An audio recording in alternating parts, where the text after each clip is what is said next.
오, 우영이. 딱 나왔다. 오, 완전 사랑스러운 귀여운 우영이. 응, 조심히 가고 잘해요. 그래요. 허전이 교수의 후계자. 아니 근데 시간 강도 맞는 거야. 사실 그냥 그렇긴 한데. 우영아, 다시 와? 아니 안 와. 왜? 날 말하면은 가는데 3시간씩 걸려가지고. 자, 내가 보자. 5시에 도착해서 강연을 7시까지 더 뒤로 오는데 11시. 아니 그러니까 KTX 타고 그러면 KTX도 거의. 그걸 왜 와? 이거 자식들도. 7시에 맞춰. 5시에서 7시 아니면 4시부터 8시. 아니 자, 보자. 8시 맞추겠지. 안녕히 계세요. 그래. 조심히 가세요. 조심히 가세요. 이걸 떼네. 조심히 가요.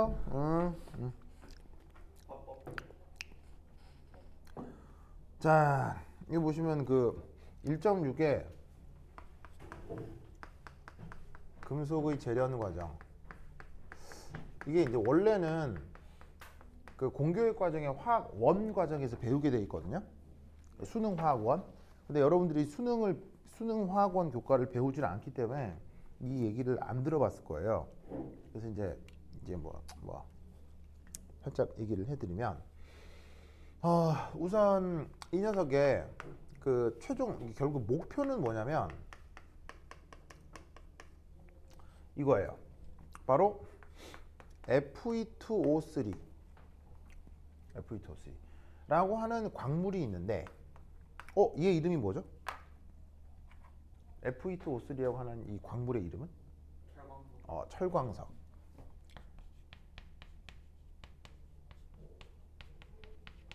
다른 말로는 우리 일상생활 표현으로는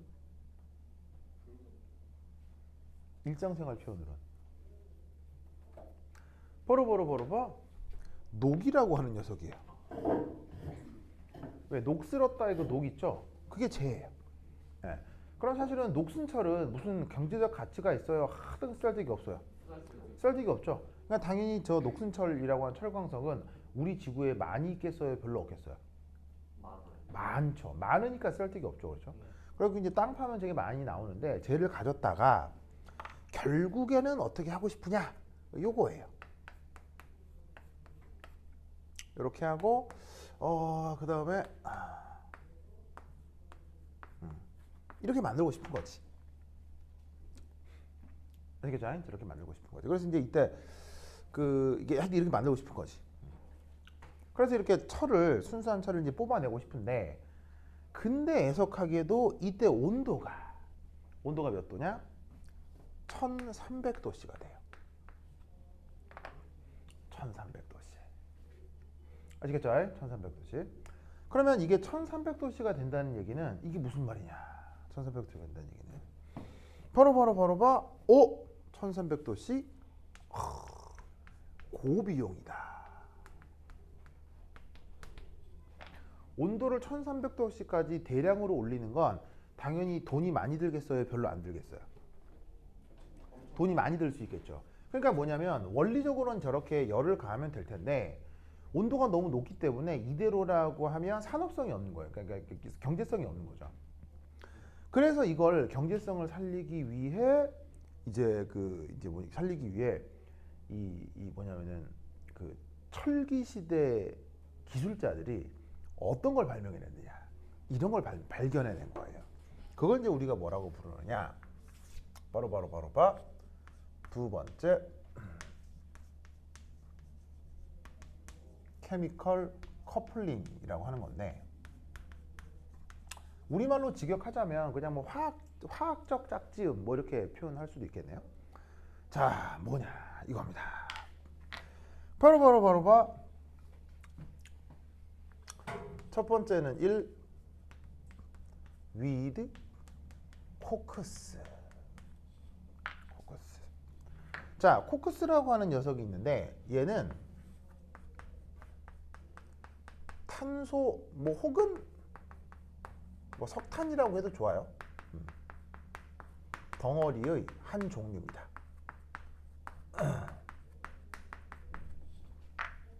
자, 우리 지구에는 석탄 많아요, 적어요? 우리 지구에는 석탄 많이 있어요, 별로 없어요? 아직은 많죠. 천지백가리로 있습니다. 그죠? 거의 무한대로 있습니다. 뭐 무지막지하게 많습니다. 예. 자, 그래서 저 탄소 혹은 석탄이라고 하는 건 과거 누구가 죽은 화석 연료예요? 과거 누구가 죽어서 만들어진 화석이에요? 과거에 누가 죽어서 만들어진 게 석탄이에요? 바로 식물이죠, 식물. 특히나 이제 양치식물이라고 하는 애들인데, 지금도 양치식물이 있나요? 고사리. 고사리가 양치식물이죠. 근데 요즘 고사리는 크기가 어느 정도예요? 뭐 그냥 뭐 손가락 굵기 정도 되잖아요. 무슨 말인지 알겠죠? 근데 몇 억 년 전에는 고사리가 굵기가 이만했대요. 몇 억 년 전에는 고사리 굵기가 이만하고 키가 막 100m 뭐 이런 고사리들이 있었대요. 그러니까 요즘은 고사리 나물이잖아요. 근데 2억 년 전에는 고사리 나무. 나물이 나무에서 온 말인가? 그러니까 옛날에는 고사리 나무, 요즘은 고사리 나물. 무슨 말인지 알겠죠? 알겠죠? 그래서 그 옛날에 이렇게 많았던 고사리 주로 양지식물들이 뭐 어떻게 뭐 지각 변동을 했건 뭐 소행성 충돌을 했건 갑자기 떼죽음을 당해가지고 활성화된 게 그게 바로 탄소 덩어리인 석탄. 알겠죠? 그리고 그 석탄은 여러분 놀라웠게도 석탄은 구조가 다 다를까요? 다 똑같을까요?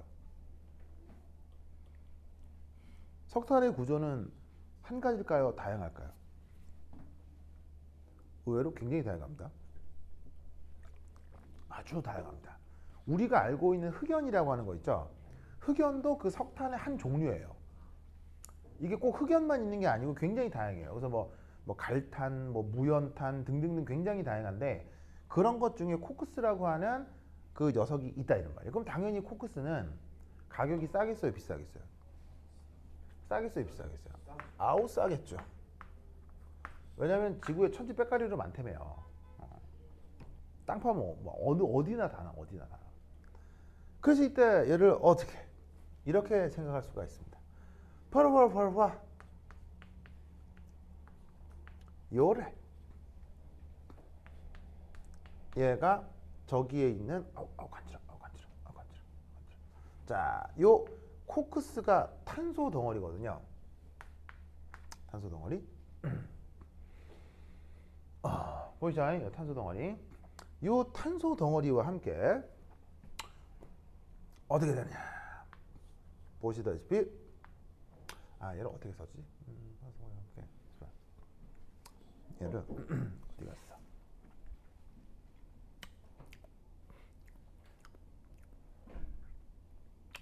이 탄소 덩어리와 함께 어떻게 써주지?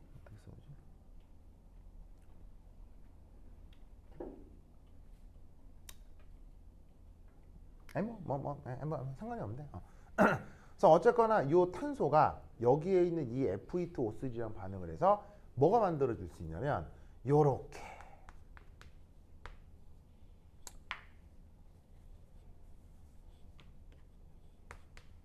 빠져나오고 그 다음 여기에서 아니야 얘를 더블링을 하자. 더블링을 하고 여기에 3을 쓰면 4가 되고 3CO2 가스 이게 만들어질 수가 있지. 보이세요? 이런 반응이 가능합니다. 그래서 어떻게 되냐면 여기에 있는 Fe2O3가 여기에 있는 탄소랑 반응을 하면 이 탄소가 지금 이 코크스입니다. 얘입니다. 반응을 하면 얘가 어떻게 된다? 이렇게 철로 녹아 나오고 그 다음에 이산화탄소 기체가 발생할 수가 있어요. 아시겠죠? 그런데 이렇게 하면 온도가 몇 도? 온도가 900도로 떨어져요. 아시겠죠? 온도가 확 줄어드는 거죠. 그럼 물론 900도도 높은 온도긴 하지만 1300도보다는 어떻게 된다? 그 비용이 확 줄어들어서 충분한 산업성이 생기는 거예요. 그래서 이게 언제 개발된 반응이다? 지금으로부터 7000년, 8000년 전에 개발된 반응이에요. 그래서 철기 시대가 시작됐다는 건 바로 이 코크스를 이렇게 이 산화철에 섞어가지고 같이 열을 가해 철을 재련했다는 이때부터가 이제 철기 시대인데 철기 시대 시작이 지금으로부터 이제 좀 짧게 잡으면 8,000년 전, 길게 잡으면 10,000년 전이거든요. 그럼 그때 기술자들이 이걸 개발을 해낸 거예요. 아, 대단한 발견이지. 그런데 이때 어떤 일이 또 벌어질 수 있냐면 이때 동시에 제목을 하나 더 쓰자.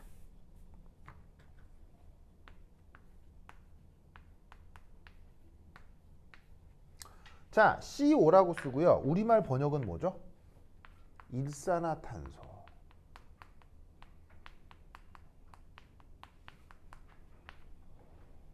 자, 일산화탄소와 함께 케미컬 커플링이 일어날 수 있어요. 왜냐하면 이때 어떤 이유 때문에 동시에 다른 반응이 가능합니다.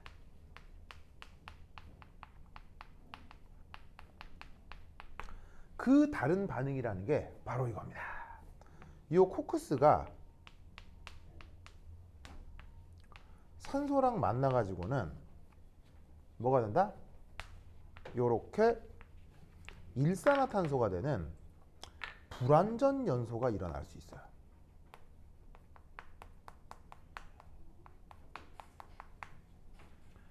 그러면 여기 주어져 있는 이때란 말이 뭐냐면 바로 용광로라고 하는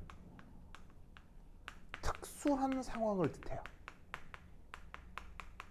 그 용광로가 어떻게 나타나는지는 조금 이따 말씀을 드릴 거고요. 용광로에서 나타나는 특수한 상황 때문에 저 넣어둔 코크스가 저기에 있는 F2O3랑 반응하기도 전에 저렇게 일산화탄소가 되어버릴 수도 있어요. 무슨 말 알겠죠?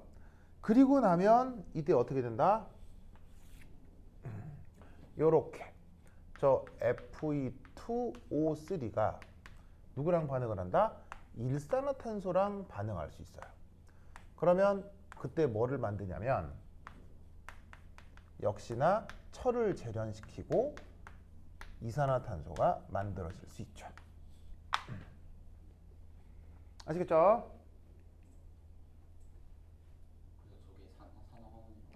그러면 이게 왜 전기하고 관계가 있느냐? 다 뭐가 변하기 때문이겠어요? 산화수가 다 변하고 있기 때문이겠죠. 자, 산화수가 어떻게 변하는지 한번 살펴볼까요? 자, 철의 산화수 얼마예요? 여기서 철의 산화수 3가죠? 이때 탄소 산화수 얼마예요? 0가죠? 이때 철의 산화수 얼마예요? 0가고요. 이때 탄소 산화수 얼마예요? 4가죠. 그러면 누가 산화되고 누가 환원됐는지 알 수 있겠죠? 바로 여기에 있는 이 철 3가가 뭐를 한 거예요? 철 3가가 환원이 된 거고요. 여기에 있는 코크스가 뭐가 된 거겠어요? 산화를 한 거겠네요. 자, 여기에 있는 F2O3가 일산화탄소랑 반응하는 것도 산화수를 따져볼 수 있는데 주어져 있는 철의 산화수는 어쨌거나 3가고 재련되고 나면 산화수가 0이 되겠죠? 일산화탄소에서는 탄소의 산화수가 2가고요. 그 다음에 이산화탄소에서는 철의 산화수가 4가가 되죠. 그래서 여기서 또 뭘 알 수가 있느냐? 이렇게 환원이 되었고요. 그 다음 탄소가 이산화가 되었군요. 그래서 그리고 이때도 온도가 900도씨에서 일어날 수 있습니다.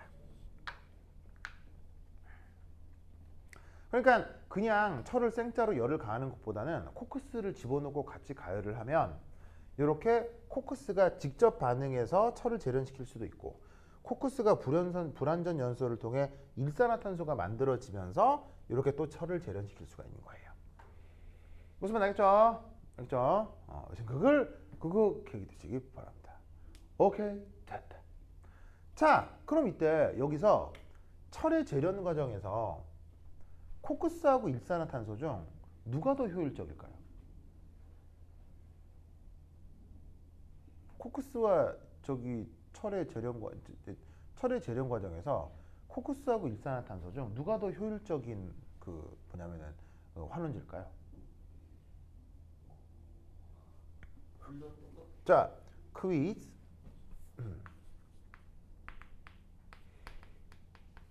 철의 재련 과정에서 저기에 있는 코크스와 일산화탄소 중 누가 더 효율적인 환원제일까?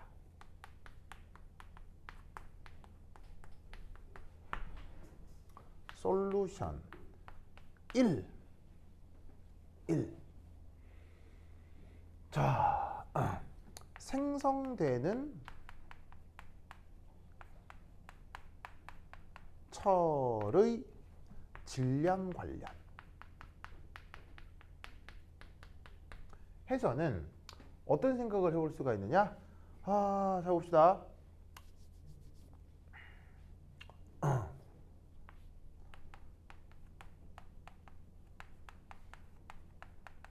동일 질량의 철이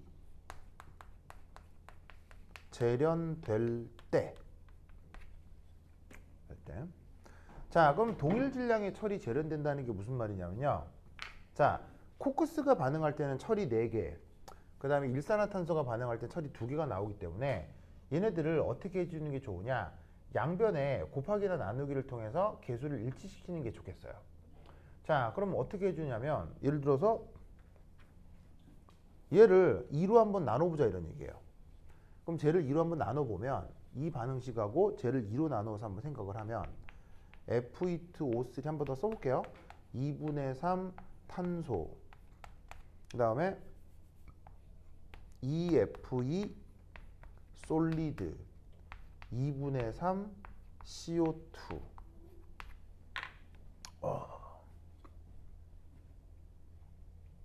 보이죠? 이렇게 되겠네요. 자, 그럼 이때 잘 살펴보시면 똑같은 철광석에 대해 똑같은 철이 재현되었어요. 그런데 일산화탄소는 몇 몰이 필요해요? 3몰이 필요하다면 코크스는 몇 몰이 필요해요? 1.5몰만 있어도 되는 거죠. 무슨 말 알겠죠? 그래서 어떻게 되냐면 저기에 있는 일산화탄소보다 코크스가 절반만 있어도 되는 거죠.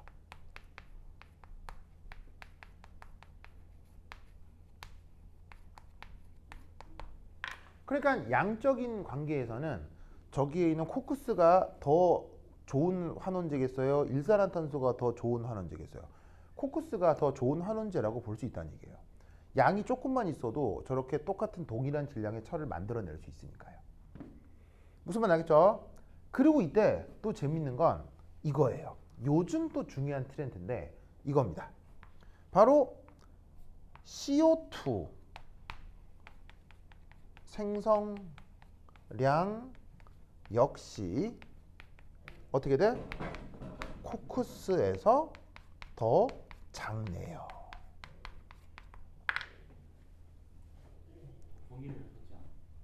네, 동일한 철 생산에 대해서. 무슨 말 알겠어요? 철이 동일하게 만들어진다고 할 때 이산화탄소 생성량도 어디가 더 적어요? 탄소가 더 적죠. 자, 이산화탄소 생성량 갑자기 왜 난데없이 저 얘기를 할까요? 네, 요즘 전 지구적으로 모든 산업에서 가장 중요한 게 뭡니까? 바로 탄소 배출이죠. 사실은 이 뭐냐면은 용광로를 이용한 철의 재련 산업은 철광 산업은 전형적인 이산화탄소 생성 산업입니다. 그래서 이 이산화탄소가 점점 많아지면 돼요, 안 돼요? 곤란하다고 하죠. 그래서 모든 산업을 설계할 때 요즘은 이산화탄소가 만들어지느냐 안 만들어지느냐가 굉장히 중요하거든요. 그런 관점에서 봐도 일산화탄소보다는 이산화탄소가 덜 만들어지니까 조금 더 효율적이지 않을까라는 생각을 할 수 있습니다. 알겠죠? 그런데 이 반응 속도는 어디가 더 빠를까요?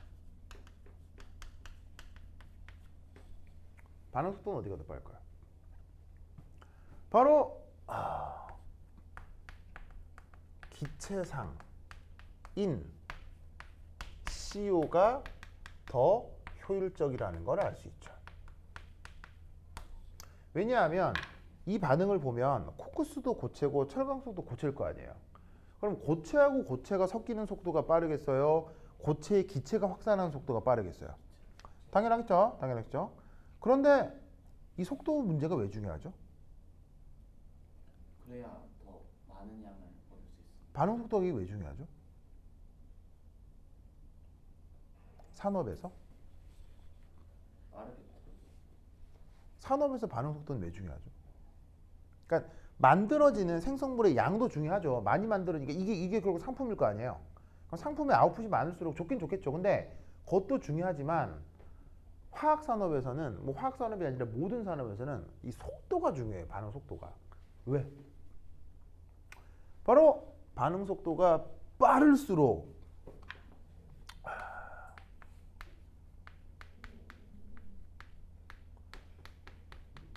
인건비가 줄어들기 때문이에요. 무슨 말 알겠죠? 이게 여러분 잘 모르시겠지만 모든 산업의 가장 큰 비용은 뭐예요? 모든 산업의 가장 큰 비용. 인건비입니다. 재료비는 별로 안 들어요. 알겠어요? 재료비는 크게 들지 않습니다. 모든 산업의 가장 큰 비용은 인건비예요. 알겠죠? 그러니까 인건비를 줄이는 게 산업에서 성패 핵심이에요. 무슨 말 알겠어요?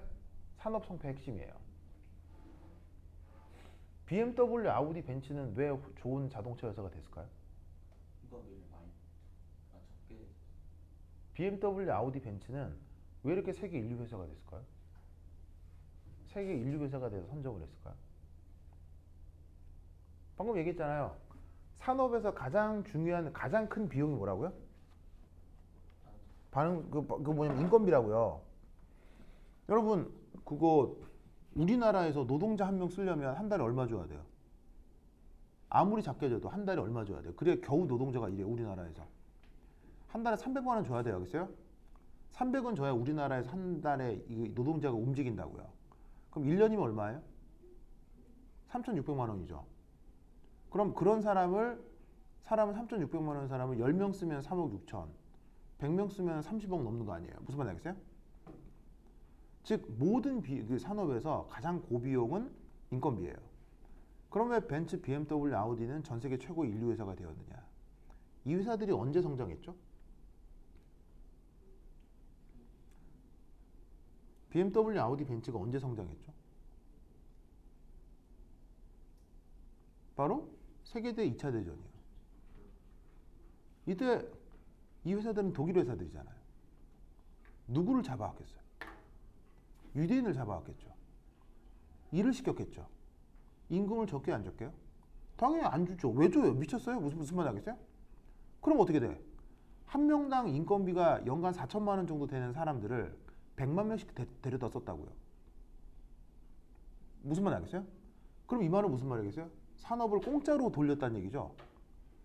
그러니 세계 1, 2회사가 될 수밖에. 무슨 말 하겠어요? 전 세계 어떤 회사도요. 100만 명의 인건비를 한 7, 8년 동안 하나도 받지 않고 산업을 키운다. 무조건 세계 1, 2회사 돼요. 무슨 말 하겠죠? 네, 그래서 벤츠, BMW, 아이디는 그래서 성장한 회사예요. 무슨 말 하겠죠? 그렇죠? 그래서 그 회사들은 전쟁이 끝나고 어떻게 했어요? 전쟁 끝나고 어떻게 했어요? 100% 배상했습니다. 모든 노동자들에게 이자까지 다 쳐줬어요. 왜냐면 임금 체불인 거 아니에요, 일종의. 임금 체불이잖아요. 임금 체불한 거 은행 이자까지 다 쳐줬어요. 그리고 자기 회사 본사 옆에다가 뭐 지어요? 본사 옆에다 뭐 지어놨어요? 강제 노동 관련 박물관을 다 만들어놨어요. 우리 회사가 이런 나쁜 짓을 했어요, 이렇게. 그래서 결국 BMW, 벤츠, 아우디를 세상 사람들이 좋아하는 거예요. 근데 그런 역할을 했던 회사가 우리나라 옆에 있죠. 어디? 도요타요. 도요타. 렉서스라는 브랜드 알죠? 렉서스. 렉서스 자동차 좋죠. 나쁘지 않거든요. 그 렉서스가 그렇게 큰 회사가 된 이유가 바로 일제시대 때 강제징용이에요. 강제징용. 배상했어요? 안 했어요? 안 했죠? 뭐 박물관 이런 거 사고했어 안 했어요? 안 했죠? 그래서 어떻게 했어요? 대한민국에서 그 미쓰비시하고 그때 당시 저기 아우디란다. 미쓰비시하고 그거 저기 누구냐? 도요타 자동차에 강제징용 밀린 임금 체불 임금 배상해라라고 대한민국 법원에서 판결을 냈거든요. 무슨 말 알겠어요? 판결 냈거든요. 언제? 문재인 정부 때 했거든요. 그럼 그 판결은 틀린 판결이에요? 제대로 된 판결이에요? 무슨 뜻인지 알겠죠? 그렇죠? 그런데 지금 정부에서는 그 판결을 뒤집으려고 하고 있습니다. 네, 안 받아도 된대요. 지금 정부는. 뭐 하여튼 그런 일이 있었다. 그러면 자 보세요. 둘 중에 어디가 더 효율적이겠어요? 결론적으로 둘 다 효율적인 거예요. 그런데 내가 왜 이 얘기까지 다 하느냐? 이게 작년 카이스트 기출이에요. 카이스트 기출에 이렇게 논술하라는 말이 나온 적이 있어요. 문제가 나온 적이 있어요. 그래서 겸사겸사해서 지금 말씀을 드리는 겁니다. 그렇죠? 그래서 이 철광석에서는 저런 식으로 코크스하고 일산화탄소가 동시에 뭐로 작동을 할 수 있다? 이렇게 환원제로 작동을 할 수 있다. 라는 거 정도 알아두시면 좋겠습니다. 알겠죠? 뭐 조금 더 자세한 얘기가 있는데 뭐 그거는 요 정도면 상관없겠습니다. 대다. 금속이 근데 또 재밌는 얘기 있네.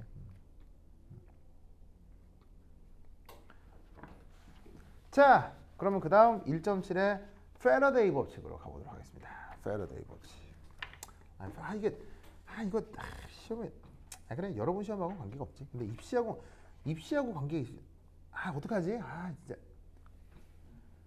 여기 나오는 것 중에 여러분 학교 시험에는 안 나올 것 같은데 입시에 나오는 게 있거든요. 되게 딜레마인데? 되게 딜레마인데? 입시는 내년에 할래요?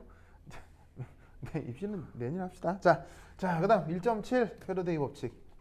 근데 이거는 여러분 학교 시험에는 안 나와요. 안 나와서 그냥 넘어갈게요. 자, 1.7. 자, 여기 지금 나 A 1.7 패러데이 법칙입니다.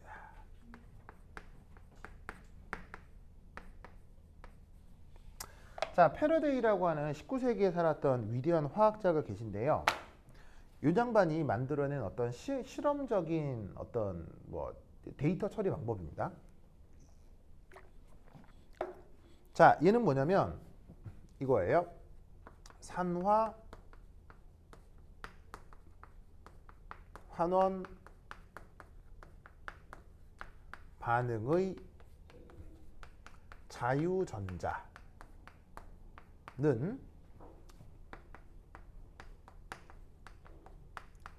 화학양론으로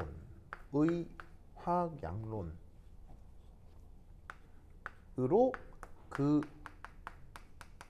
양적인 관계를 예측할 수 있습니다.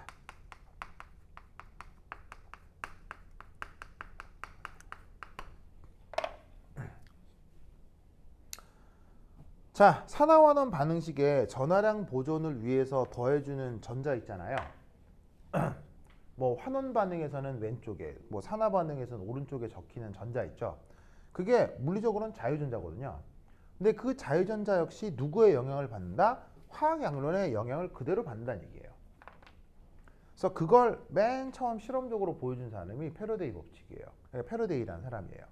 그래서 화학양론의 그 영향을 그대로 받기 때문에 예를 들면은 몰수비, 개수비 이런 게 다 성립한다는 얘기죠.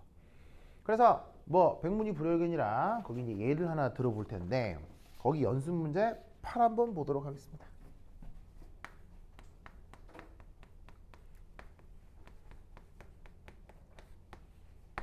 자, 연습 문제 8에 그 연료전지라고 하는 내용이 나오네요.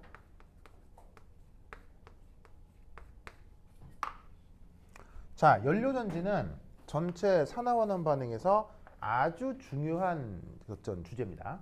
그래서 나중에 뒤에서 좀 자세히 설명을 하긴 할 건데 시험에 나올 가능성도 높고요.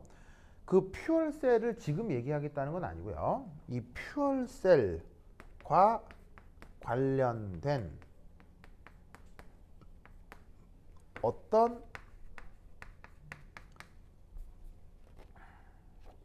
환원 반응에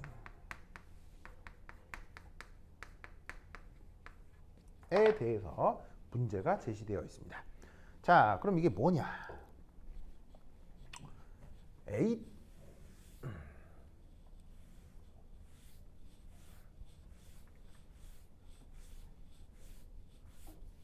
해서 문제에 뭐가 제시가 되어 있냐면 바로 반응식으로다가 O2 4H 플러스 4E 마이너스 2H2라는 반응이 하나 제시가 되어 있네요. 저 반응은 지금 언급하려고 하는 패러데이 법칙을 떠나서 그냥 저 반응 자체로 아주 중요합니다. 굉장히 중요합니다. 그래서 나중에 되면 내가 여러분들한테 저 수식을 반응식을 외우라고 할 때가 있을 거예요. 그래서 저 반응식은 반드시 외우셔야 돼요. 그렇죠? 저걸 외워야 문제를 풀 수 있는 것들이 있기 때문에 그래요. 그래서 저 반응식 그 자체로 굉장히 중요한데 어쨌건 지금 언급하려고 하는 이 패러데이 법칙이 여기서 어떻게 적용되는지 한번 생각해 보도록 하죠. 자, 문제에서는 이런 언급이 나옵니다. 연료전지를 통해서 1시간 동안 0.80mm의 산소 분자가 환원된답니다. 자, 여기에 있는 요 산소 분자 이 녀석이 0.80 밀리몰 환원 반응을 한답니다. 그것도 언제? in a hour. 1시간 동안에.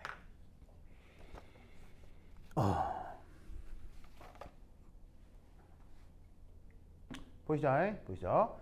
그렇다면 이때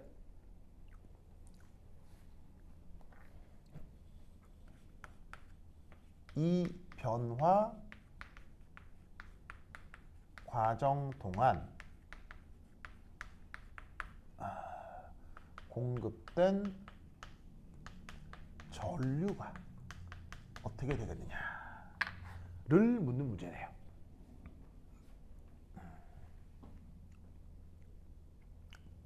자, 그럼 이제를 어떻게 해주시면 되느냐? 요렇게. 자, 여기다 보시면 자, 1시간 동안에 여기에 있는 산소 분자가 0.80mm몰 반응을 했다고 쳤죠. 보이죠? 자, 그럼 이때 여기에서 우리는 이제 뭘 한번 생각해 볼 수가 있냐면 뭘 해보지? 첫 번째 1. 어떻게 해보지? 바로 그 시간 동안 공급된 전자 몰수를 생각해 볼 수 있을 거예요. 자, 걔를 이렇게 표현하겠습니다. Ne. 그럼 얘는 어떻게 생각해 볼 수가 있냐면 바로 관련된 산소 몰수의 4배다라고 생각해 볼 수 있겠죠. 왜냐하면 앞에 붙어 있는 화학 양분 개수가 4니까요. 그러면 여기서 알 수 있는 사실은 뭐냐면 반응한 산소의 몰수가 0.80몰이라고 했으니까 전자는 그거의 4배인 0.80mm몰의 4배다. 이렇게 표현해 볼 수 있겠네요. 자, 그럼 이때 여기에서 두 번째 그 시간 동안 공급된 전하량. 이건 어떻게 표현할 수 있을까요? 전하량은 또 어떻게 표현할 수 있을까요? 아까 앞에서 얘기했듯이 전하량 표현은 전자 몰수에다가 뭐를 곱하라고 했죠? 페러데이 상수를 곱하라고 했죠. 데이 페러데이 상수. 그러면 이때 자, 전자 몰수가 어떻게 된다고요? 4 곱하기 0.80 밀리몰 곱하기 패러데이 상수값이 얼마라고 했어요? 패러데이 상수값이 얼마예요? 바로 96485 단위는 쿨롱 퍼 몰.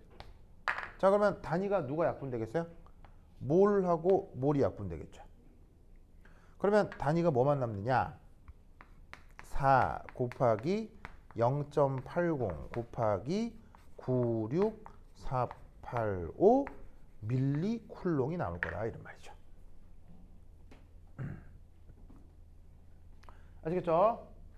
자, 그럼 이때 여기서 얘 깜짝이야. 저는 가봐야 될 것 같아요. 아 맞다. 그렇지. 진율이도 초준이 자기도 대전이에요? 아까 얘도 대전 가는 거 아니에요? 맞아요.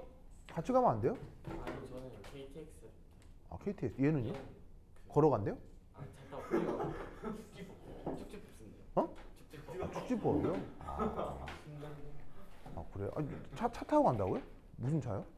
본인의 아버지 차를 타고 가시 같이 가면 안 돼요? 모르겠어요. 진짜 이상하네 사람들이. 저는 잘 모르겠어요. 그냥 너도 같이 가자 그러면 안 돼요? 아니 그러니까 응. 제가 잘은 모르겠지만 응. 제가 듣기로는 그냥 저도 잘 모르겠어요.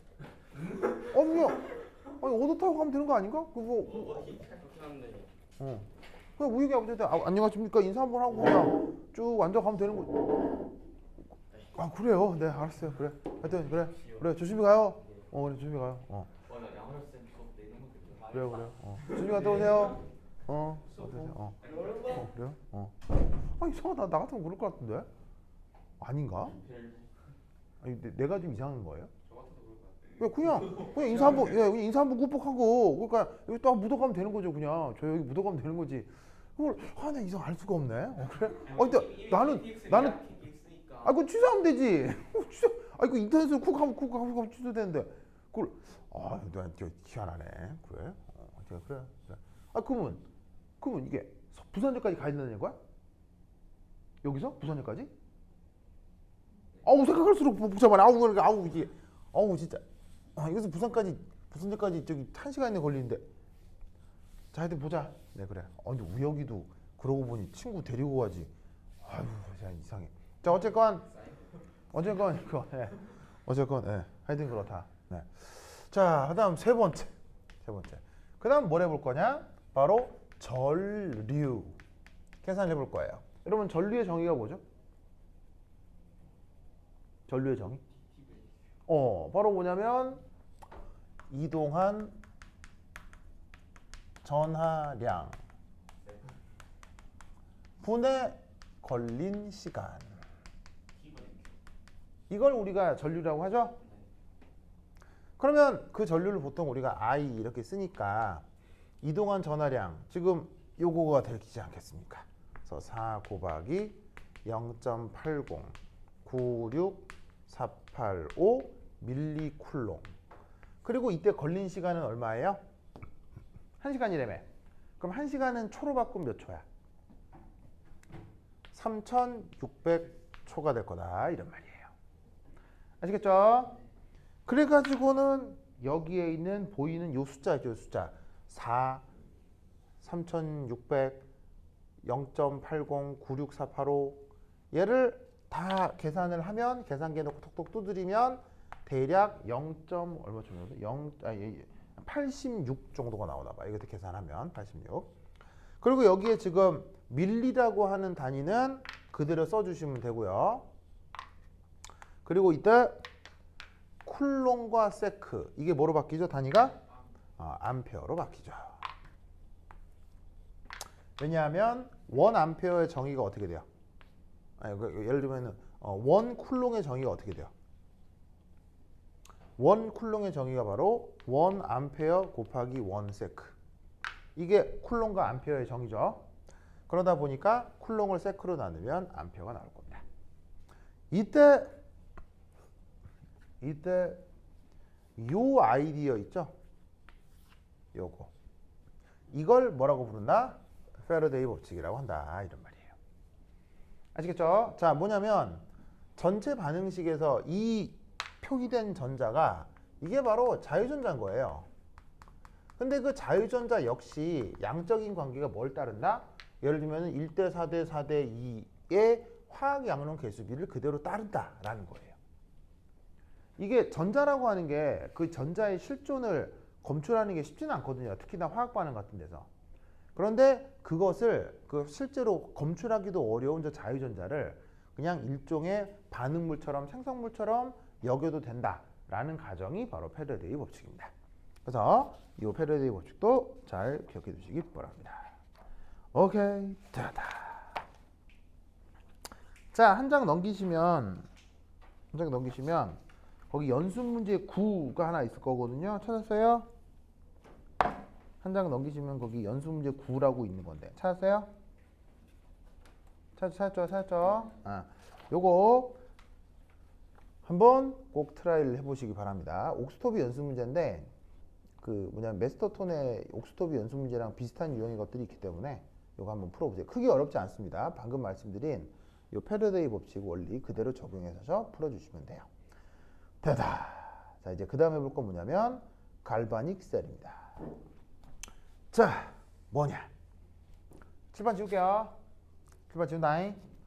자, 지우자. 쓱쓱쓱쓱. 갈바니까 깜짝이야. 동물 전이 말하는 갈바니가 사람 이름인데 그 사람이 아마 그 개구리 뒷다리에 전기 흘려가지고 꿈틀꿈틀하게 했던 그 양반일걸요 아마. 네. 개구리 다리 잘라가지고 거기에 막 전기했더니 꿈틀꿈틀 하더라 뭐 그 양반일 거야. 자, 이제 보자. 에잇.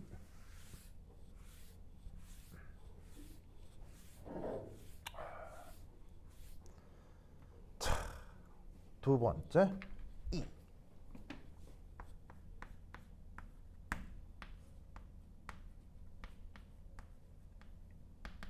갈바닉 셀. 자, 이제 봅시다.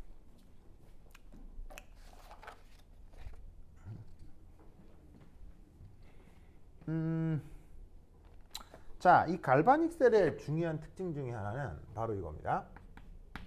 그래서 우리말 번역은 뭐 갈바니 전지 뭐 이렇게 이제 번역을 하는데 이 갈바닉 전지의 이제 의미는 첫 번째가 이거예요. 물질들 사이의 자발적인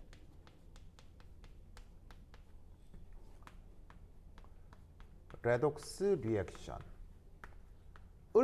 활용하여 전기 에너지를 만들어내는 것입니다.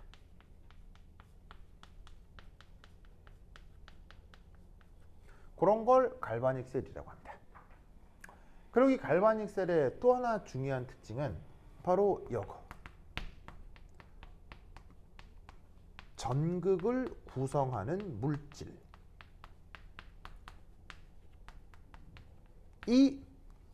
다 없어져 버리면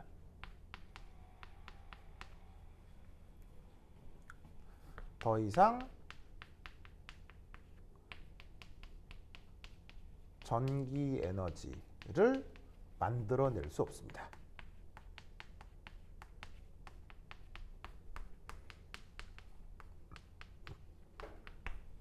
그리고 갈바닉 셀은 충전이 불가합니다. 그래서 갈바닉 셀은 어쨌거나 다 쓰잖아요. 그냥 무조건 폐기해야 돼요. 그런 성격의 것들을, 그런 배터리를 갈바닉 셀이라고 합니다. 우리가 일상에서 사용하는 전지하고는 조금 전지 중에는 저 갈바닉 셀이 아닌 것들도 많습니다. 예를 들면 휴대전화에 달려있는 혹은 여러분들이 사용하고 있는 이런 전기기구에 달려있는 배터리는 뭐가 다 가능하죠? 뭐가 다 가능해요? 충전이 가능하죠. 그런 건 갈바닉 셀이 아니라 이런 얘기예요. 알겠어요? 그리고 또 요즘은 저기 왜 그 수소 연료전지 차 이런 것들도 있잖아요. 그럼 수소 연료전지 차라고 하는 건 뭐냐면요. 물질이 고갈되는 게 아니라 물질을 계속 공급하는 거예요. 수소라고 하는 물질을 계속 공급하면 거기에서 전기를 계속 생산할 수가 있어요. 그런데 이 갈바닉 셀은 그 물질을 공급할 수도 없어요. 구조 자체가 공급할 수 없는 구조예요. 공급을 억지로 하고 싶다. 그러면 그걸 공장에 가져가서 뜯어서 새로 만들어야 돼. 그러니까 이제 이런 걸 이제 우리가 이제 재활용한다고 할 수는 없는 거지. 그래서 이제 그런 특징을 갖는 걸 갈바닉 셀이라고 하는데 많은 예시가 있는데 그 중에서 아주 재밌는 걸 한번 살펴보도록 할게요. 자, 여기 지울게요. 에이, 지우자.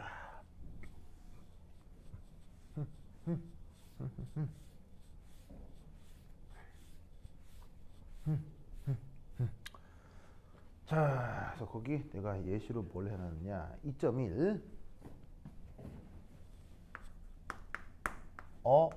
cell. 자, 어떤 전지, 그러니까 셀을 전지로 이제 번역을 합니다. A cell in action. 자, in action은 무슨 말이냐면 작동을 하고 있는 이런 뜻이에요. 어떤 작동이 되어가는 어떤 전지를 한번 생각해 보도록 할게요. 자, 거기 뭐 여러 가지 예시가 있을 수 있는데 거기 이제 뭐 그림이 이렇게 나와 있네요. 자, 그래서 이제 예시를 하나를 들면 example 1의 모델링 또 한번 봅시다. 그러면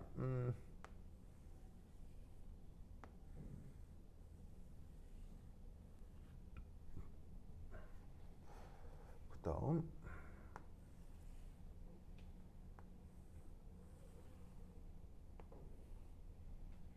한 다음 얘는 캐드뮴, 얘는 은, 그리고 여기에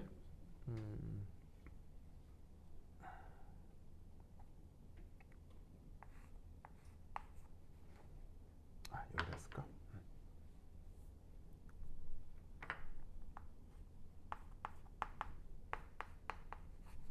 카드는 아니라 구리 아니야? 뭐라고? 구리 구리수 있지 않아? 구리라니? 그 카드 대신 구리수 있잖아. 뭐, 아니, 물질이 중요한 건 아니에요. 그러니까 이제 이런 개념을 가진 걸 다 갈바닉 셀이라고 해요. 물질 자체가 뭔지는 중요하지 않아요. 그러니까 아무거나 다 할 수 있어요. 근데 이제 저런 개념으로 돌아가면 다 갈바닉 셀이에요. 자, AgCl 코팅. 오케이, 됐다. 코팅.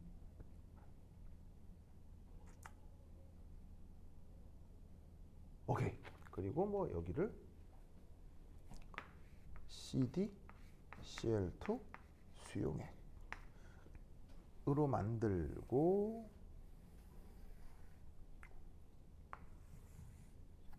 물에다가 풍덩 담근 물에다가 이렇게 풍덩 담근 다음 요거를 외부 저항이나 전류에 이렇게 연결한 것. 오케이, 됐다. 자, 이거 한번 살펴보도록 하겠습니다.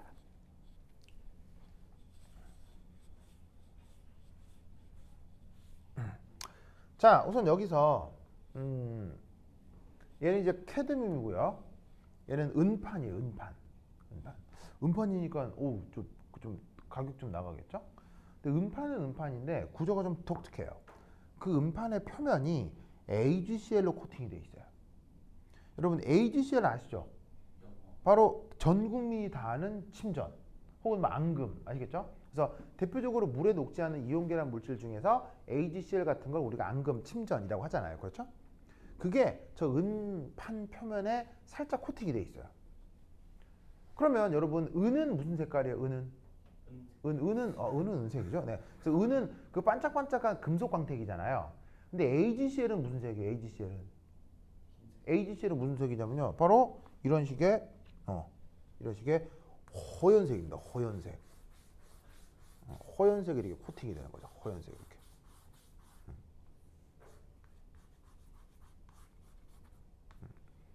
그래서 이쪽은 이게 반짝반짝한데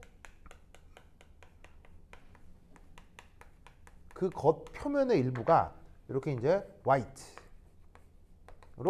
뭔가 뿌연 먼지 같은 게 묻어 있는. 그러니까 반짝반짝한 판에 뭔가 허연 먼지 같은 게 묻어 있는 그런 녀석을 이렇게 전극으로 딱 담궈 놓게 하는 거예요. 무슨 말 알겠죠? 그리고 이렇게 CdCl2 이렇게 수용액 속에 카드뮴 전극판을 놔두고 이제 이 상태에서 스위치 온을 하는 거지. 아시겠죠? 자, 그럼 이 녀석에 대해서 이제 어떤 분석을 할 거냐? 우선 첫 번째 1. 금속의 반응성 비교. 자, 그러면 어느 금속하고 어느 금속을 그러니까 비교를 한다는 거냐? 바로 봐. 저기에 있는 캐드뮴과 반대쪽에 은. 이 둘을 이 둘을 비교해 보도록 하겠습니다. 물론 그 반응성 비교를 나중이 되면 이제 실제로 정성적으로 할 필요 없이 그 표준 환원전이라고 하는 데이터가 말해주기 때문에 그걸 그대로 살피시면 되는데 배터리 안 떨어졌지. 배터리 간다. 지금 몇 시에요? 지금 45분이요. 아 진짜로요? 아, 배터리 이거 혹시 이상한 신호 뜨면 나한테 얘기해 줘야겠죠? 이 배터리가 맥세이프가 고장 나가지고 진짜. 자 어쨌건 그래서 이제 금속의 반응성 비교를 이제 나중에는 외울 필요는 없습니다만 그래도 외워놓으면 좀 편하다고 했죠. 그래서 캐드뮴하고 은을 비교하면 어디가 더 크고 어디가 더 작다? 요쪽이. 근데 이때 여기서 우리는 어떤 생각을 할 수도 있냐면요. 바로 봐. 은이라고 하는 금속의 속성을 생각해 볼 수도 있죠. 은과 같은 금속을 무슨 금속이라고 하죠? 은과 같은 금속을 무슨 금속이라고 하죠? 실용적으로. 귀금속이라고 하죠.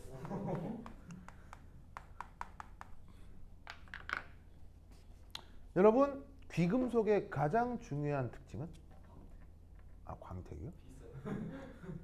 비싸다. 그렇죠. 왜 비싸요? 귀에서요. 두 번째 특징. 단순히 귀에서만 그런 건 아니에요. 은보다 귀한 금속 되게 많아요. 뭐 이리디움 이런 거 되게 귀해요. 알겠어요? 은보다 비싸요. 엄청 비싸요. 금보다 비싸요. 그렇죠? 금보다 비싼데 그런 걸 우리가 귀금속이라고 하진 않거든요. 그래서 귀금속의 특징은 두 가지예요. 첫 번째 귀하다. 그러니까 이제 귀금속. 두 번째는 신기하게 생겼다. 이쁘게 생겼다. 그 미의 관점은 다양하지 않을까요? 다양하잖아요. 그래서 이제 되게 다양하죠. 그러니까 그거를 객관적인 어떤 경제의 지표로 쓸 수는 없죠. 예쁘다를. 왜냐하면 이게 귀금속은 바로 그 돈으로 쓸 수도 있는 거 아니에요. 돈을 수도 있기 때문에 그걸 예쁘다고 이렇게 경제적 가치를 줄 수는 없으니까. 바로 두 번째 특징. 가공이 어렵다. 순수하게 얻기가 쉬워야겠죠. 귀하긴 한데 순수하게 만들기는 쉬워야 이렇게 재화로 표현을 할 수가 있겠죠. 바로 두 번째, 반응성이 극도로 낮아야 돼요. 왜냐면 사람 몸에 봤을 때 왜겠어요? 변해물이 생기면 자, 반응성이 크면 어떻게 돼 있어? 반응성이 크면 예를 들어서 막 우라늄을 100억 원어치 사놨어. 근데 한 두 달 뒤에 가보니까는 막 절반 없어져 있어. 막 이렇게 핵분열해가지고. 자, 그럼 되겠어요? 안 되겠어요? 무슨 말인지 알겠어요? 자, 경제적 가치를 갖는 귀금속은 어떤 특징을 가져야 돼요? 100년, 1000년 쌓아놔도 결코 변하지 않는다는 확신이 있을 때 투자를 할 거 아니에요. 그 말이 무슨 말이다? 반응성이 극도로 낮아야 돼요. 그래서 5000년 전 피라미드에 묻혀 있었던 투탕카멘의 반짝반짝한 금박은 지금도 여전히 반짝반짝하죠. 무슨 말인지 알겠어요? 여러분 그 피라미드 그거 미라 실제로 본 적 있어요? 미라 실제로 본 사람, 투탕카멘 본 사람. 나 봤지롱. 어디서 봤게요? 영화? 국립중앙박물관에서 봤어요. 왜냐면 여러분 모르겠는데 지금으로부터 그러니까 가연이가 5살 때니까 여러분 지금 몇 살이에요? 17살. 지금으로부터 한 10몇 년 전에 그 국립중앙박물관에 그 이집트 유물 순회 전시한 적이 있었어요. 그 이집트 그 피라미드에 있는 그 유물들 있잖아요. 순회 전시하거든요. 전 세계적으로. 그때 우리나라 순서가 돼가지고 우리나라에 한번 온 적이 있어요. 그래서 그때 가족끼리 다 가서 봤죠. 봤는데 이게 실제로 미러 보는 데 있잖아요. 기분이 좀 묘해. 기분이 좀 얇다고 이게 약간 다 삐쩍 마른 건데도 이렇게 막 이렇게 사람 얼굴 모습이 있을 거 아니야. 뭐 이빨 모양도 보이고. 그럼 이제 기분이 이제 얄딱구리하다니까. 그 뭐야 민채야 재밌겠지 미라. 미라. 하여튼 미라. 예, 미라. 여러분 미라 비싼 거 알아요? 미라가 비싸다? 이 말은 미라를 뭐 한다는 얘기예요? 거래한다는 얘기죠. 미라 사는 사람 있게 없게요? 많아요. 어떤 사람이 사게요? 부자들. 이 뭘로? 콜렉션. 네, 그래서 미라 되게 비싸요. 되게 비쌉니다. 그래서 미라가 어디서 많이 발견되냐면 저기 어디서 많이 발견되냐면 이집트에서 많이 발견되긴 하는데 이집트 건이 너무 유명해서 요즘은 도구를 할 수 없고요. 그래서 멕시코나 남아메리카나 아시아나 우리나라나 중국 쪽에서도 미라가 한 번씩 나올 때가 있어요. 그럼 이제 암시장에 이제 내다 팔면 미라 억수로 비싸요. 굉장히 비싸요. 네. 뭐 하여튼 그러다. Anyway. 그래서 기금속의 두 번째 특징 반응성이 작다. 그럼 당연히 반응성 작다. 알겠죠? 그래서 외우지 않아도 은 같은 걸 쓰면 무조건 제가 반응성이 작다. 이렇게 생각을 하셔야 돼요. 그러면 여기서 알 수 있는 사실은 뭐냐? 바로 캐드뮴이 무슨 반응한다? 산화 반응을 하겠구나.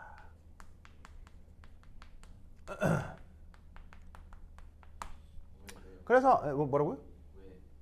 왜? 예? 왜가 아니죠. 왜라니?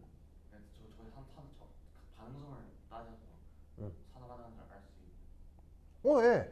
반응성 비교를 통해서 그런 반응성이 상대적으로 큰 게 무조건 산화 반응을 한다라고 봐야 되죠. 왜냐하면 금속의 반응성은 아까 내가 뭐라고 말씀드렸죠? 산화하는 반응성을 금속의 반응성이라고 했었죠. 혹은 양이온이 되는 반응성을 금속의 반응성이라고 했었죠. 그러니까 은은 그렇지 않고 카드뮴이 그러니까 여기에서 카드뮴이 저기에 있는 고체 상태에서 수용액 쪽으로 녹아 들어오면서 전자를 내어놓을 것이다 라고 예상을 하면 된다 이런 말이에요. 아시겠죠? 그리고 카드뮴 같은 경우는 산화수가 항상 2+로 표현이 되는데 이건 뭐 외울 필요는 없고요. 문제 풀다 보면은 문제에서 제시를 하니까 걱정하실 필요는 없습니다. 그래서 카드뮴은 항상 카드뮴 2가 플러스로 그 산화수가 나타납니다. 그것에 대한 힌트가 바로 이거죠. CdCl2 수용액이라고 쓰여져 있잖아요. 왜 이렇게 써주는 거냐면 카드뮴의 산화수를 알려주는 거예요. 그러면 여기서 염소라고 하는 건 항상 1-죠?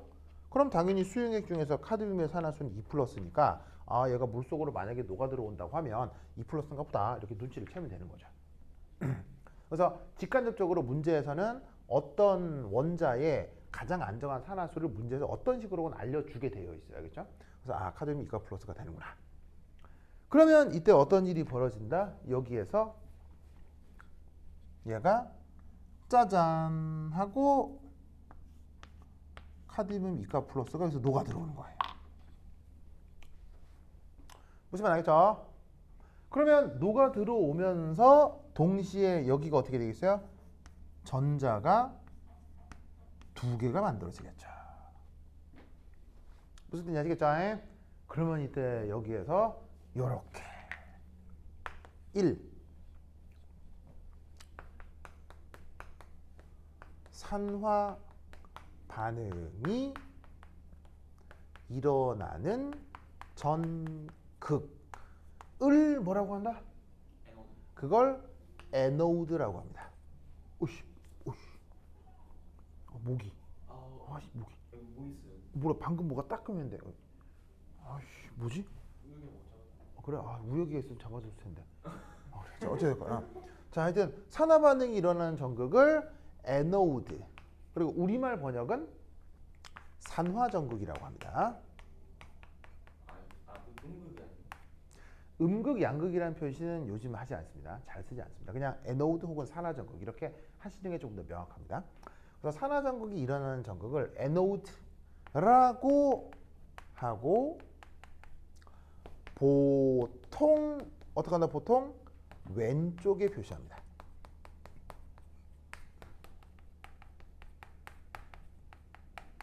그래서 지금 그림도 음판하고 카드 음판하고 카드 음판 어디에 있어요? 왼쪽에 그려져 있죠? 그려져 있죠? 이게 이제 관습을 따르는 거예요. 물론 한 5% 정도의 문제에선 거꾸로 그려져 있어요. 헷갈리고. 예, 변태죠 그런 거. 변태라고 하죠. 예. 그러니까 뭐냐면 이게 법으로 정해져 있는 게 아니라서 그냥 아무렇게나 그려도 돼요. 아무렇게 그려도 되는데 보통 관습이 왼쪽에 있는 데 아시겠죠? 보통은. 그래서 이때 요 놈을 우리가 뭐라고 에노트 이렇게 이제 써보자 이런 말이지. 에노트. 그다음 두 번째 이 전자를 만들어내는 전극을 또한 뭐라고 부르냐면요. 마이너스 극이라고 하기도 하죠. 자, 보시다시피 지금 산화 반응을 통해서 전자가 생성되고 있죠. 그래서 이 극을 뭐라고 부르나? 마이너스 극이라고 부릅니다. 아시겠죠? 딱이야. 요 정도. 방금 떤 거죠, 방금. 그럼 이 요즘에 한 몇 분은 지금 몇 분 남았죠? 지금 5분 남았어. 5분. 그 정도는 돼. 그 정도는 돼. 그 정도는 돼. 땡큐. 자, 보자. 그 정도는 돼. 그래서 전자를 생성하는 전극을 마이너스 극이라고 했고, 그래서 이제 그다음 어떻게 되느냐? 세 번째. 생성된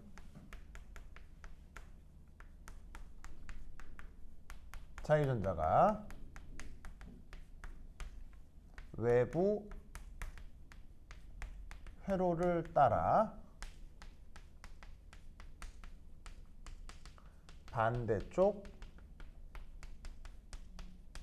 전극으로 이동합니다. 자, 여기까지 아시겠죠? 알겠죠?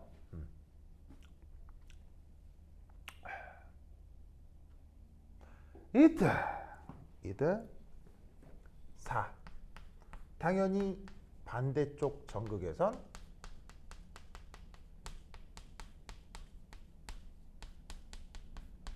자, 무슨 반응이 일어나야 되겠어요? 아까 산화가 일어났다면 무조건 반대쪽에서는 환원 반응이 일어나야 되겠죠.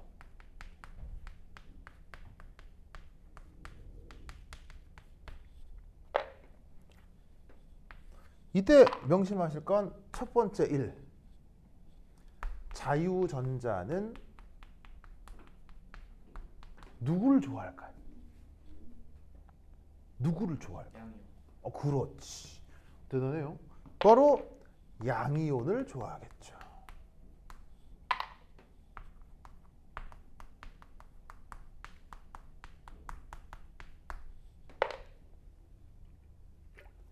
그러면 저 반대쪽 전극에 있는 양이온은 누굴까요? 자, 이 전자는 이제 누구를 찾아가요? 어디 양이온이 어디 양이온 있을까? 바로 봐. 자, 은은 양이온이에요, 양이온 아니에요? 은 자체는 양이온이 아니잖아요. 그럼 은 자체와 전자는 무슨 특별한 상호작용이 있을까요? 그냥 대면 할까요? 대면 하죠. 무슨 말이겠죠? 그런데 여기에 코팅으로 붙어 있는 AgCl 있죠. 여기에 뭐가 있습니까? Ag 플러스와 Cl 마이너스가 있는데 이 은이 누굴 좋아해? 여기는 Ag 플러스를 좋아하는 거예요. 그래서 어떤 일이 벌어지느냐? 이런 일이 벌어집니다. 바로 봐. AgCl 친전 자체가 전자랑 환원 반응이 돼가지고는 은으로 석출이 되고 Cl 마이너스 음이온이 떨어져 나옵니다. 이런 일이 벌어져요. 앙금이 반응성이 그렇게 커요? 앙금의 반응성이 크다가 아니라 자유전자의 반응성이 극강이기 때문이에요. 자유전자는 반응성 100%예요. 자유전자는 무조건 반응이에요. 가장 강력한 반응성을 가지고 있는 게 자유전자예요. 그러면 저기서 어떤 일이 벌어지냐면, 자, 아까 이 AgCl 침전의 색깔이 어떻게 된다고 했어요? 하얀색이 된다고 했죠? 그러면 어떻게 된다? 하얀색이었던 침전이 뭐로 바뀌는 거예요? 은광택의 반짝반짝한 은으로 바뀌는 거예요. 그럼 어떤 일이 벌어지냐면 이 하얀색으로 표현됐던 곳의 일부가 요렇게 반짝반짝해지는 거죠. 이렇게 보이세요? 그래서 이렇게 코팅된 부분이 벗겨지면서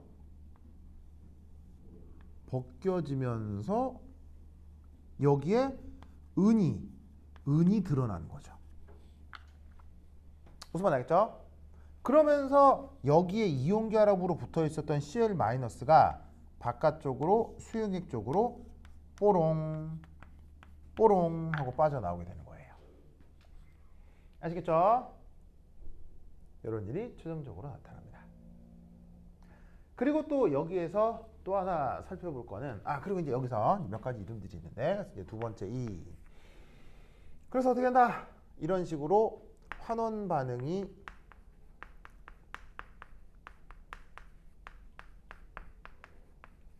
일어나는 전극을 뭐라고 부른다? 캐소드라고 합니다. 우리말 번역은 환원 전극이야.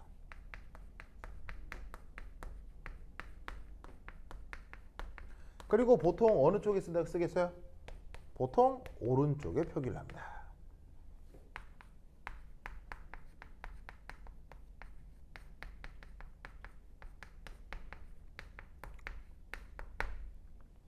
그래서 보시다시피 여기에서 이쪽을 캐소드. 그리고 기초 전자기학에서 우리는 이런 표현을 쓰죠. 저런 식으로 전자를 소비하는 전극을 무슨 극이라고 할까요? 전극을 플러스 극이라고 합니다. 그럼 저게 도금이 다 사라지면 끝나는 거죠. 끝나는 거죠. 그래서 저기는 AgCl 침전이 다 벗겨지면 이게 끝나는 거죠. 그래서 이쪽은 어쨌거나 플러스 일이 표현해 볼 수가 있겠네요. 아시겠죠? 자, 그리고 이때 또 하나 확인할 건 뭐냐면, 자, 여기 줄게요. 여기 줄게요. 그렇다면 이때 일어나는 다섯 번째 전체 반응 어떻게 되겠습니까? 자, 전체 반응은 항상 어떻게? 산화하고 환원하는 전자 개수가 일치하면 되는 거죠. 그러면 산화 반응이 요거였고요. 환원 반응이 요거였죠. 때가 똑딱 맞게 전자 개수도 일치시켜 둔 거예요. 그러면 요 반응하고 요 반응이 동시에 진행된다고 하면 지금은 두 개를 더해 주시면 되는 거죠. 그래서 캐드뮴 솔리드가 AgCl 솔리드랑 반응을 해서 캐드뮴 2 플러스에 그 다음 AgCl 솔리드하고 Cl 마이너스가 석출이 되는 이렇게 이온화가 되는 이런 반응이 전체 반응이 된다 이런 얘기죠. 그리고 이때 또 마지막으로 생각할 것 6번 놀라운 건 매 순간 전하량 보존이 성립해야 합니다. 전하량 보존이 성립한다. 무슨 말일까요? 이 주어진 반응에서.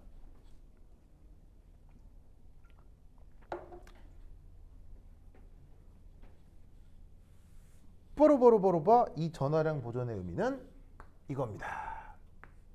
모든 수용액은 언제나 전기적으로 중성이어야 해요. 이건 단 하나의 예외도 존재하지 않습니다. 그게 무슨 말이냐? 자 보세요. 지금 전자 두 개가 이동하는 한 번의 사이클에서 캐드뮴 2 플러스가 몇 개 만들어졌어요? 하나가 만들어졌죠? 동시에 반대쪽에서 염소 마이너스가 몇 개 떨어져 나왔어요? 2개 떨어져 나왔죠. 요거를 보고 뭐라고 얘기를 한 거다? 전하량 보존이라고 하는 거예요. 아시겠죠? 그게 지금 이 반응에서 나타나고 있다라는 것이죠. 그래서 이런 식으로 구동되는 배터리가 있을 수 있습니다. 오케이. 됐다. 좋아. 다음 시간 마지막 시간이죠. 그러네요. 아마 이번 학기에 유기화학이 살짝 나올 것 같거든요. 뭐냐면 메스터톤 책 마지막 챕터에 보면 유기화학이 살짝 나와요. 근데 유기화학이 메스터톤이나 이런 일반화학 책이 붙어 있는 유기화학은 그렇게 어렵지가 않거든요.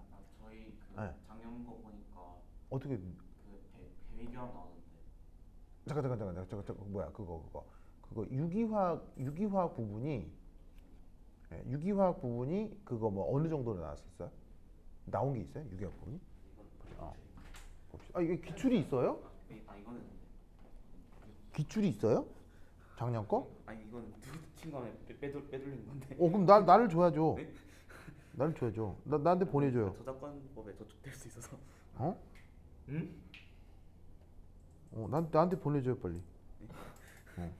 내가 이거 강민이가 이게 뭐냐면 빼돌린 거라고 경찰에 신고를 할 테니까 나한테 빨리 보내줘요. 네, 나한테 빨리 보내줘. 알겠죠? 보내주면 안 돼. 알겠죠? 아이 괜찮아. 아이 뭘 그거를 그럼 뭘 대단한 거라고 그요? 다 그 학교 선생님들이 일하기 싫어가지고 그런 거지. 응? 나한테 좀 보내줘. 알겠죠? 네. 그래서 그거 메스터톤 책 뒤에 유기화학 부분이 있을 건데 그거는 내가 또 강의를 드릴게요. 알겠죠?